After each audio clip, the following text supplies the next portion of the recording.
President Ibrahim রাইসিকে বহনকারী helicopter বিধ্বস্তের পর দিশেহারা ইরান সহযোগিতা চেয়ে যুক্তরাষ্ট্রের সাথে যোগাযোগ করেছিল। তবে যুক্তরাষ্ট্রের কাছ থেকে কোনো রকম সহায়তা পায়নি তেহরান।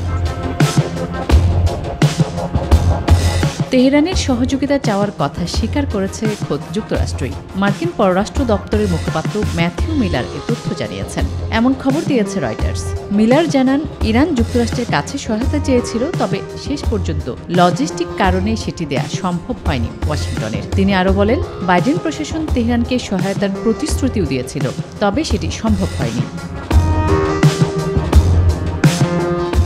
যদিও এই বিষয়ে বিস্তারিত কোনো মন্তব্য করতে অপারগতা প্রকাশ করেন তিনি। রোববার আজারবাইজান সীমান্তবর্তী এলাকায় একটি প্রকল্প উদ্বোধনের পর 3টি হেলিকপ্টারের একটি বহর নিয়ে উত্তর পূর্বাঞ্চলের শহর তারবিজে ফিরছিলেন ইরানের প্রেসিডেন্ট ইব্রাহিম রাইসি এবং তার সফরসঙ্গীরা। পথে ঘন কুয়াশার মধ্যে পূর্ব আজারবাইজানের জুলফা এলাকায় দুর্গম পাহাড়ে প্রেসিডেন্টকে বহনকারী হেলিকপ্টারটি বিধ্বস্ত হয়। তবে অন্য দুটি হেলিকপ্টার নিরাপদে গন্তব্যে পৌঁছায়।